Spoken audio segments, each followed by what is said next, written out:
Hey guys, how are you? So as I promised in my last video, I am going to do a comparison between Nothing Phone 2a and the Samsung Galaxy A35. Now these two belong to the same price range, whether you are in India or in UK. In UK, in fact, they are very much closer in terms of pricing. In India, still Nothing Phone 2a is a bit cheaper. I mean, it's just a matter of 3 to 4,000. So what I decided to do was to just compare these two phones on different parameters which are like important for a consumer when they are making a purchase.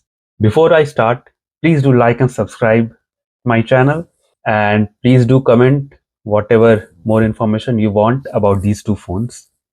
So let's start now. So first topic I would like to cover is the ergonomics.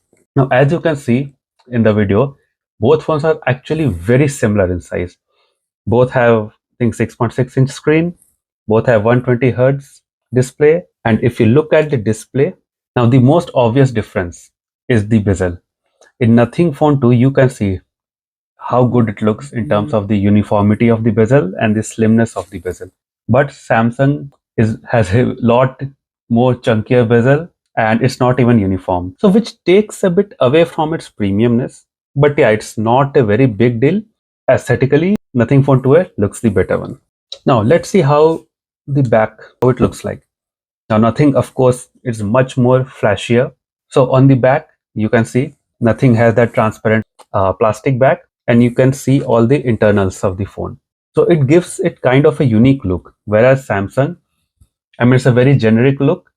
Even the Samsung Galaxy S24 series has the same look, the S24 and S24 Plus. So what Samsung is trying to do is to follow a common design across all its mobile phones.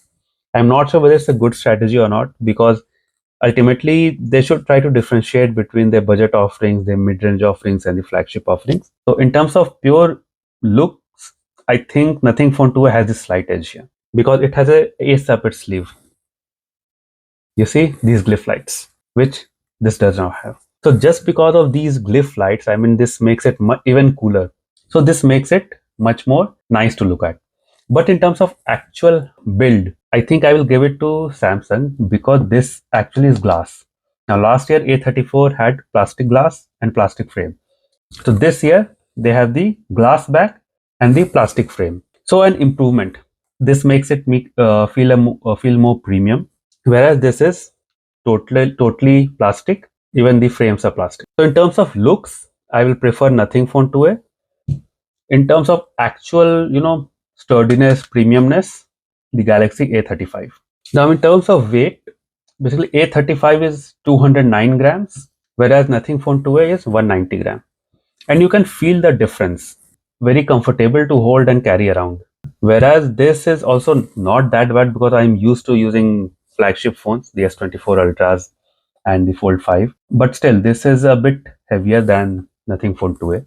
So the difference of 19 gram. Nothing major, but it is there. So I think in overall build, considering everything, the glyph lights, the build frame, and all the other aspects, I will still give an edge to Nothing Phone 2a because ultimately it's the look that matter.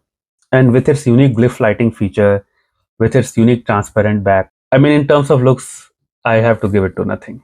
Now, next up, I want to test the speakers of these two phones.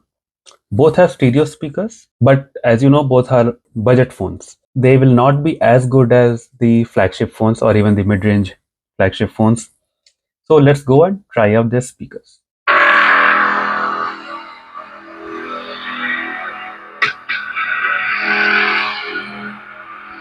This is at maximum volume.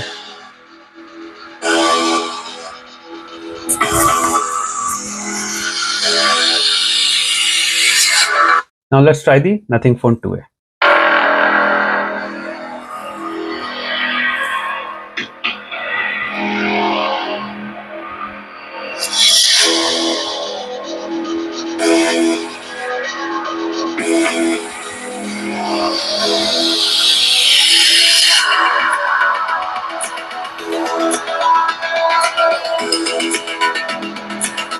Now, one point to note is that I have enabled Dolby Atmos on the A35. No such option on Nothing Phone 2a.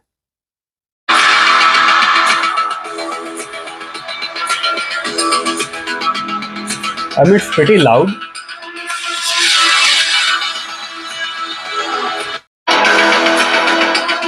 Both are comparable.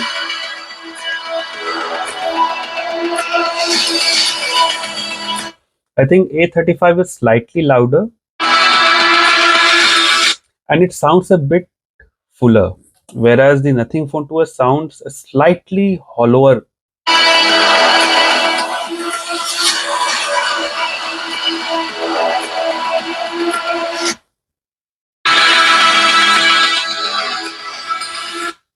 Yeah, but I am no expert, so you heard both the phones. I mean, the speakers from both the phones, and you decide for yourself which one was better. Please do mention in the comments which one you found better in the speaker test. For me, both are loud enough. Probably A35 is slightly fuller and richer sound. I mean, that is just my perception. So now I wanted to talk about the haptics. Use both these phones over Nothing Phone 2 I've been using for the past couple of weeks, and this one I have been using since yesterday. So in haptics, A35 is a clear winner, period. So there's no competition at all. The haptics on Nothing Phone 2 is very hollow. A35 has relatively much better haptics. So it's much more precise. It gives you a good feedback whenever you are pressing a key or typing something. So yeah, much better than Nothing Phone 2. So on haptics, I will prefer the Samsung Galaxy A35. Now next up, I will show you the processing power of both these phones. This Nothing Phone 2A has the Dimensity 7200 Pro chipset and my version has 12 GB of RAM. Whereas the A35 has the Exynos processor, Exynos 1380. I know you guys hate Exynos, but it is what it is.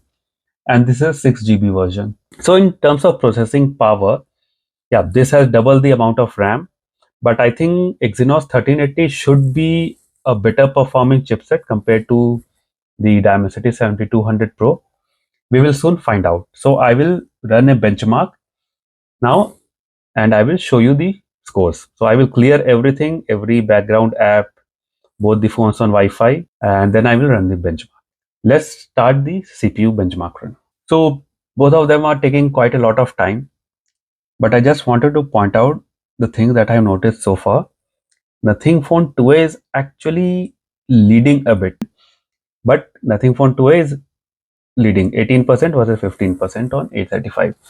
So let's see if it manages to hold out its lead. So we are still waiting for the processing to finish, still around 60%, but Nothing Phone 2A is still leading the Samsung Galaxy A35 slightly.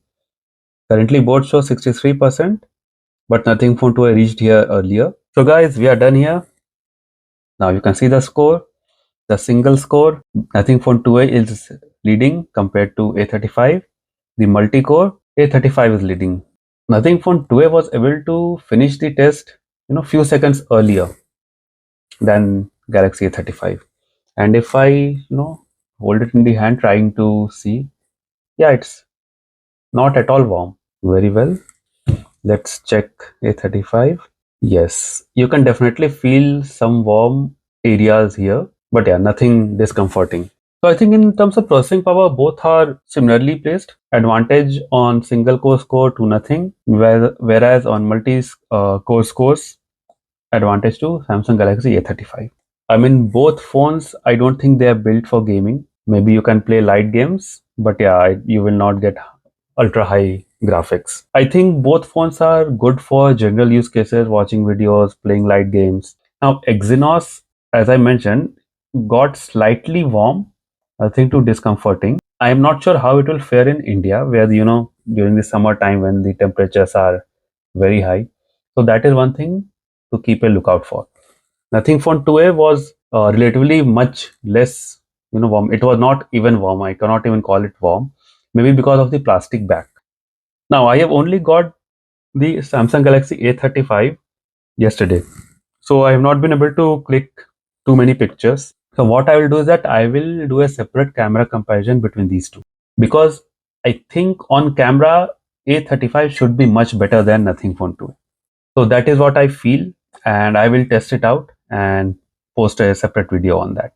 Now the next and the last topic I want to cover is the software update. On Samsung A35, you can expect 4 years of major OS updates and 5 years of security patches, which is very good considering the price range of this device.